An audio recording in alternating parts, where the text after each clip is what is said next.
Donc voilà, on va vous présenter un peu le travail qu'on réalise ici en Wallonie, une des régions en Belgique. Euh, pour rappel, il y a 3 régions, hein, la Wallonie, la Flandre et Bruxelles-Capitale. Ici, en Wallonie, on essaye vraiment de redévelopper la filière de valorisation des fruits des vergers haute tige, auparavant appelés les vergers pâturés, hein, vergers traditionnels classiques. On n'est pas dans un système un peu innovant comme Evelyne nous les a présenté.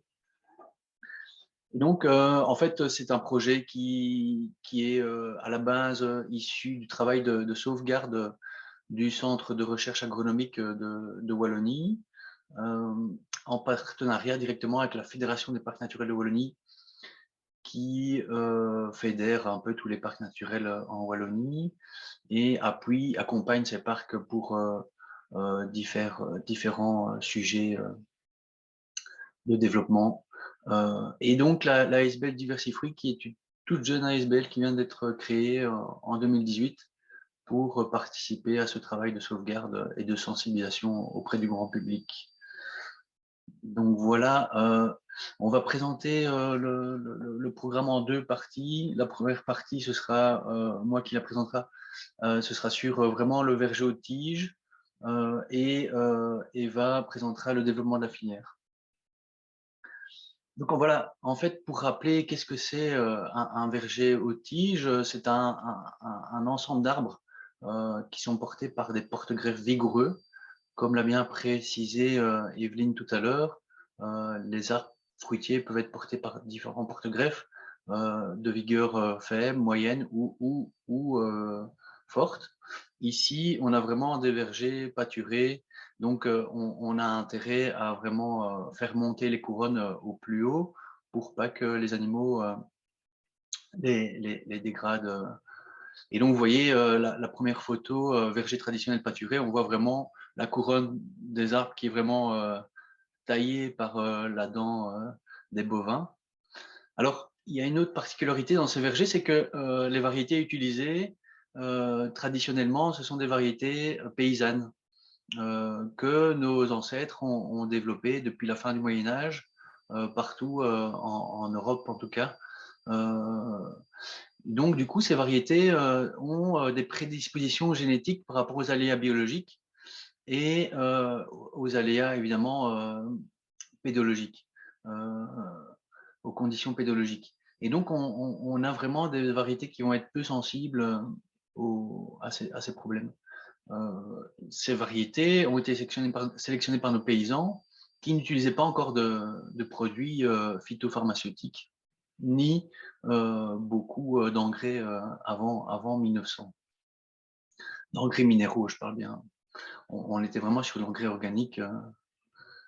Alors, la particularité aujourd'hui qu'on arrive à vraiment mettre en valeur, c'est que l'écosystème de ces vergers est vraiment développé, dynamique et favorise toutes les interactions entre les micro-organismes et les macro-organismes qui vivent au sein de ce verger. Et donc, on va avoir une vie assez importante, contrairement aux zones systèmes agronomiques où on a un traitement systématique pour protéger les plantes des maladies ou des ravageurs. Alors, aujourd'hui, on va vraiment vers ce modèle-là où on a moins de pulvérisation avec des molécules chimiques pour la santé humaine, mais aussi la santé au niveau environnemental et biodiversité. Alors, ce qu'on constate aussi, c'est que ces fruits cultivés dans des vergers en mode extensive, on a des fruits qui ont des qualités gustatives, mais aussi nutritionnelles plus importantes. Et donc, on a vraiment une qualité différenciée par rapport aux fruits que l'on retrouve dans la production conventionnelle, industrielle aujourd'hui. Alors, du coup, on est vraiment sur un outil de transition économique, transition écologique également, puisqu'on utilise moins ces intrants, en tout cas pas du tout dans les vergers pâturés. On constate que le verger pâturé offre des services écosystémiques tels que services de production, fruits, bois, feuilles, de régulation. L'arbre, dans le bocage, va apporter une climatisation de celui-ci, mais aussi apporter du pollen, du nectar et permettre à tous ces micro-organismes et macro-organismes de vivre et de s'y adapter et de s'y reproduire.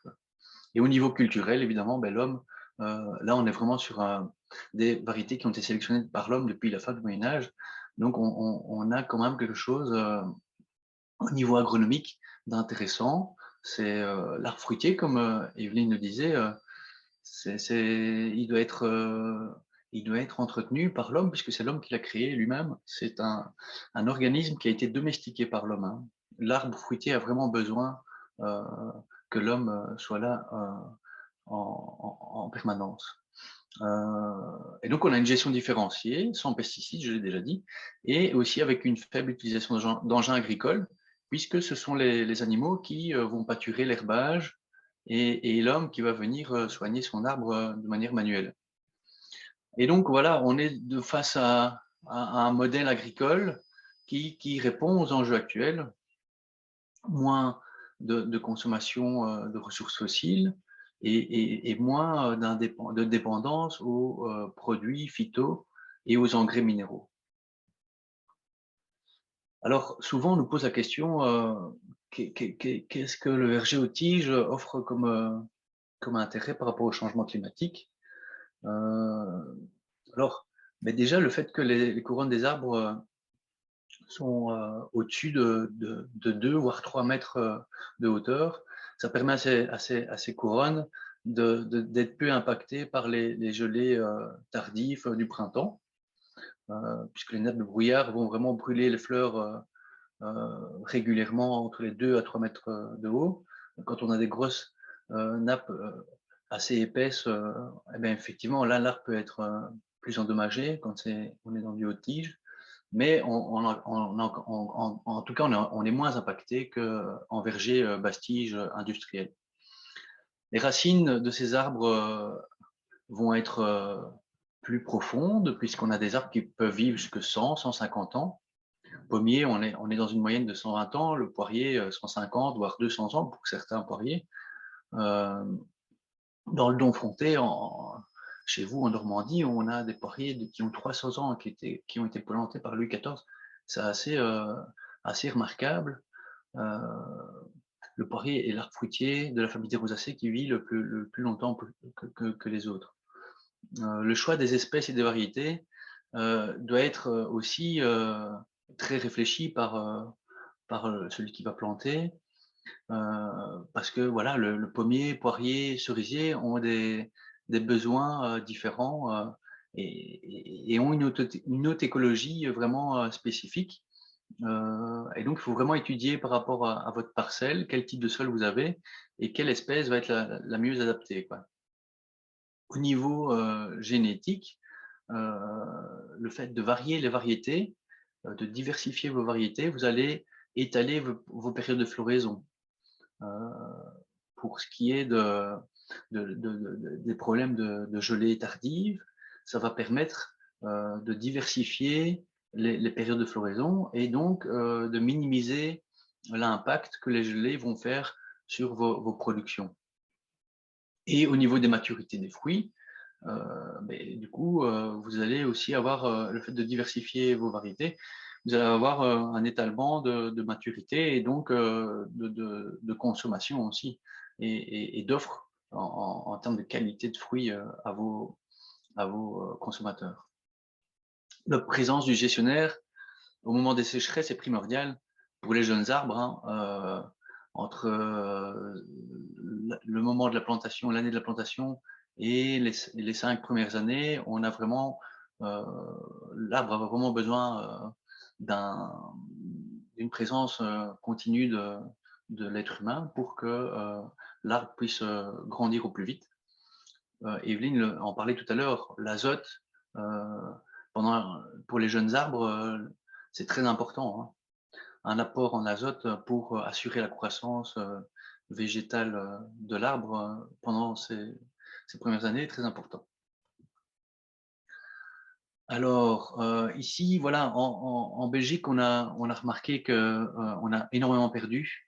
Vous aussi, en France, vous avez beaucoup perdu, peut-être un peu moins que nous dans les zones rurales, mais on voit ici les premières cartes montrent que on avait un bocage où le verger traditionnel était bien présent. Il faut savoir que à l'époque, là ici on est en 1700, le sucre, c'était le miel ou les fruits transformés. On n'avait pas encore une industrie sucrière comme on a aujourd'hui avec la betterave. Donc le fruit était vraiment important pour la sécurité alimentaire dans nos villages. Alors ici, quelques chiffres, on est à 65 000 hectares de vergers traditionnels en 1913. Aujourd'hui, il faut savoir qu'en Belgique, on a plus que 2000 hectares de vergers. Donc, à l'époque, on avait vraiment, c'était vraiment une partie agronomique et économique très importante dans nos pays.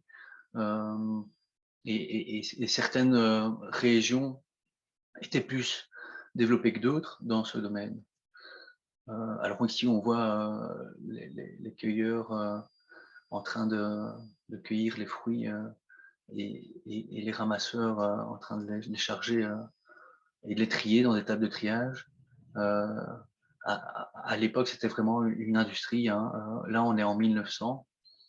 Il faut savoir que l'industrie du fruit en Belgique a vraiment démarré à exploser dans les années 1850. À l'époque, les conseillers agricoles conseillaient aux agriculteurs d'arrêter de faire du blé et de plutôt faire de l'élevage et en plus la production fruitière.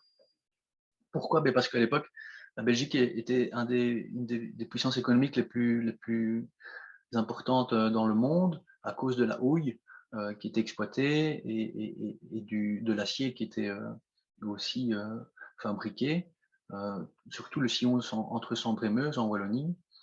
Et le blé qui venait d'Allemagne ou de France était produit avec des coûts de production moindres, puisqu'en Belgique, tout coûtait cher déjà à l'époque. Donc, on était déjà en crise agricole et à partir de 1850, on a quasi doublé les superficies de vergers en Belgique. Donc, entre 1850 et 1950, on a eu vraiment une industrialisation de l'arboriculture aux tiges en Belgique.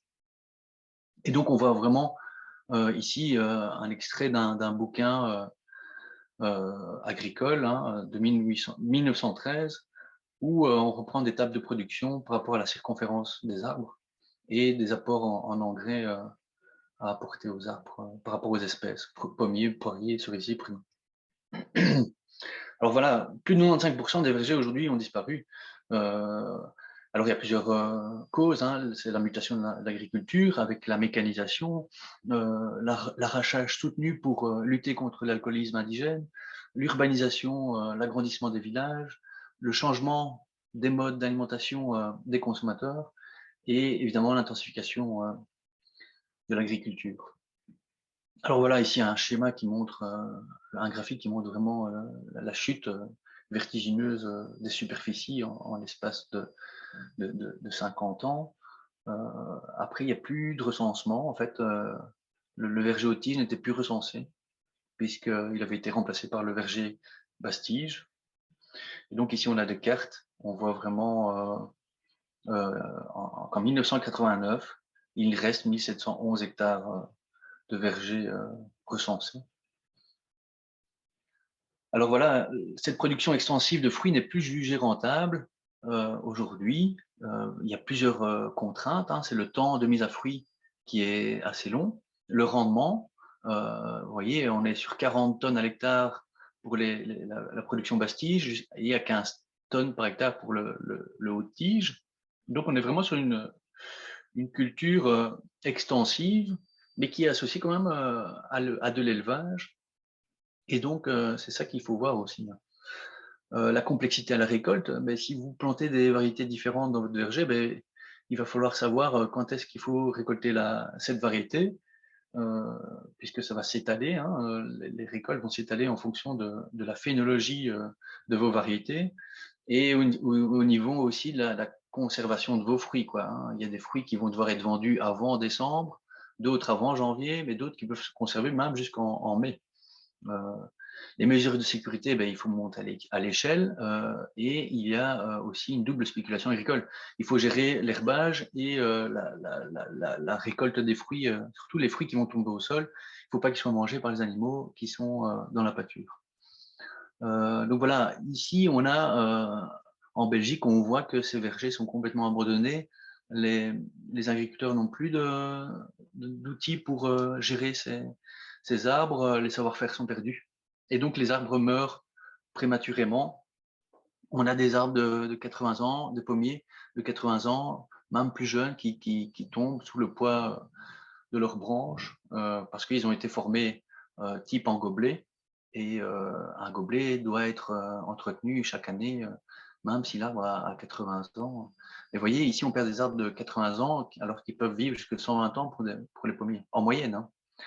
Alors on a vraiment une perte de savoir-faire, on plante des arbres fruitiers, mais on ne sait plus comment les former, hein. Vous voyez, ici à gauche, on voit une photo, d'un arbre fruitier, qui présente vraiment les 4 bourgeons, du greffon que le pépiniériste, avait, greffé. Mais, à la plantation, normalement, on doit en choisir, 1 pour qu'il fasse un tronc, un axe et que les branches puissent, sortir de ce tronc de manière, horizontale et voilà, ici, on a, au niveau d'1,80 m, au niveau du greffage, on a, 4 branches qui vont, fragiliser, le tronc à ce niveau. La restauration des vieux arbres fruitiers. Regardez ici à droite, on a un arbre fruitier qui a entre 60 et 80 ans. Il ne produit plus de fruits. Il y a plus de, il y a, par rapport à un arbre de cet âge-là peut produire 300 kilos par an. Là, il a tout perdu, hein. Il a peut-être 10 kilos seulement de fruits. Et donc, on a perdu vraiment du savoir-faire. Alors, on plante, mais on ne suit plus les arbres. On ne fait plus pâturer les les pâtures, les vergers et ou alors on protège, les arbres, avec des protections inadaptées. Donc ici, vous voyez, à gauche, on a un verger qui est fauché et évidemment les arbres tombent. Pourquoi? Beh, parce que le campagnol est bien présent. Il mange les racines des arbres et ça fragilise leur ancrage au sol. Ça, c'est vraiment un problème, qu'on a ici en Wallonie, c'est la pullulation des campagnols dans notre espace agricole, due à cette érosion de la biodiversité qui fait que leurs prédateurs ne sont plus présents comme ils étaient avant. Et donc évidemment, on préconise de former les arbres en axe vertical, mais aussi de gérer leur protection, leurs tuteurs, les rejets de porte-greffes qu'il faut régulièrement enlever, mais on constate que sur le terrain, c'est pas du tout réalisé. Heu, voilà. Donc le centre de recherche agronomique, de Wallonie, travaille depuis 1975, sur, la sauvegarde du patrimoine fruitier. En fait, entre 60 et 70, on a eu, pardon, entre 1960 et 1970, on a eu, des arrachages massifs, parce que les vergers ont été, subventionnés, pour leur arrachage et on a perdu c'est à ce moment-là qu'on a perdu, énormément de vergers et donc le centre de recherche s'est dit: «Ouh, on est en train de perdre, une richesse, inestimable, il faut, absolument, conserver tout ça» et donc le centre de recherche a pu, différencier, les variétés paysannes et les variétés de collection. Les variétés de collection, ce sont les variétés, que, les scientifiques de l'époque, hein, on retourne en 1700, heu, sélectionnaient, manuellement, leurs variétés et c'était surtout les abbayes ou les châteaux, où la noblesse avait, des chercheurs, des scientifiques qui travaillaient pour eux et qui pouvaient, trouver des variétés. Et donc, ces variétés souvent étaient cultivées en arbres palissaires dans les jardins des châteaux et des abbayes. Par contre, pour les variétés paysannes, on a vraiment des variétés assez exceptionnelles, puisque c'était les paysans qui sélectionnaient des variétés, mais qui étaient plutôt des variétés sélectionnées et créées par la pollinisation ouverte. Donc, c'était les pollinisateurs qui venaient d'arbre en arbre polliniser les fleurs de variétés différentes et créer des nouvelles variétés. C'est un autre travail, quoi. Donc, souvent, ce qu'on observe, c'est que les variétés d'origine paysanne sont plus tolérantes aux maladies que les variétés d'anciennes collections. Et donc voilà, tout un travail de collecte et d'identification partout en Wallonie. Et aujourd'hui, ils ont collectionné environ 4000 variétés et sous-types dans leur collection. C'est assez remarquable. Il faut savoir qu'en poirier, on a plus de 800 variétés différentes. C'est vraiment très remarquable. Et voilà. Donc, dans ces vergers de collection, il y a deux types de vergers. On a des vergers de conservation et des vergers d'évaluation. Dans les vergers de conservation, c'est juste des vergers où on va dupliquer les variétés pour les conserver. Dans les vergers d'évaluation, on va les évaluer, on va évaluer les variétés. Et donc, il faut 15 ans pour évaluer une variété parce que chaque année, on a des climats qui varient et donc des phénologies aussi qui vont varier dans le temps. Période de floraison, maturité des fruits, etc. Et puis après, il y a tout un travail au niveau des transformateurs et des producteurs pour les aider à transformer et à valoriser leurs produits. Alors ici, on a, en plus de ces vergers de collection qui sont tous à un seul endroit en Wallonie, c'est à Gembloux. Eh ben là-bas, tout est en collection. Mais pour sauvegarder davantage, il a fallu dupliquer ces variétés dans leur terroir d'origine. Et donc ici, pour l'instant, on a 60 vergers conservatoires que l'on suit annuellement pour assurer la sauvegarde. Et donc le suivi, c'est vraiment un suivi sanitaire pour voir si les arbres sont toujours en vie, est-ce qu'il faut les remplacer ou pas. Et donc c'est vraiment un suivi de la collection à grande échelle. Et donc c'est toute une coordination avec les propriétaires et les gestionnaires et un encadrement aussi technique à faire avec ces propriétaires et gestionnaires. On anime aussi dans ces vergers avec la SBL Diversifruits, on crée des événements qui permettent de sensibiliser la richesse du patrimoine au grand public. Alors en plus, du coup, le centre de recherche diffuse les variétés sélectionnées au sein de cette collection. Après évaluation, ils arrivent à dire, ben voilà, cette variété-là est vraiment méritante, elle a une qualité gustative et en plus, elle est tolérante aux maladies. Donc, c'est vraiment une variété à vendre au niveau du grand public et surtout des agriculteurs qui veulent planter des vergers pâturés. Et donc, ils ont développé tout un réseau de pépiniéristes qui portent la marque Certifruit et qui diffusent ces variétés que le centre de recherche a sélectionnées au sein de sa collection. En plus de ça, le centre de recherche réalise des fiches techniques qui permettent à tous les porteurs de projets, planteurs, de planter et de suivre après de manière correcte leurs arbres fruitiers. Tout ça est disponible sur le site diversifruit.be et sur Biodomestica, le site du centre de recherche. Alors, les pratiques sont recommandées. Évidemment, on va aujourd'hui conduire les arbres en forme libre ou en axe vertical, comme on dit. Et donc, on a vraiment un tronc qui va monter jusqu'à 10 mètres pour le pommier, 15 mètres pour le poirier. Et on va avoir des branches qui ne vont pas casser et arracher le tronc en deux et tuer l'arbre prématurément, quoi. On a vraiment un arbre résilient et qui va produire des fruits assez vite. Alors, le pâturage, c'est très important, évidemment, parce que s'il n'y a pas de pâturage, l'herbe va monter et va être profitable aux campagnols. le campagnol va se développer et pulluler dans tout le verger et les arbres risquent de tomber. Regardez ici au milieu, on a un arbre qui a complètement été écorcé par un campagnol des racines jusqu'au collet au niveau du tronc. La restauration de ces vieux arbres fruitiers est faite de manière raisonnée. On va vraiment laisser des branches qui vont produire des fruits pour assurer la production de l'arbre. Et alors, on propose des formations. L'ASBL Diversifruit coordonne ça partout en Wallonie et a fédéré une dizaine de formateurs pour mener ces formations partout en Wallonie. Vous pouvez trouver des informations sur le site. Et puis, du coup, on forme des professionnels. Ça, c'est vraiment la clé de voûte pour restaurer la filière, redévelopper la filière, c'est de former des planteurs qui peuvent planter avec des bonnes prescriptions techniques et former aussi des élagueurs qui peuvent conduire les arbres pour les maintenir le plus longtemps possible, quoi.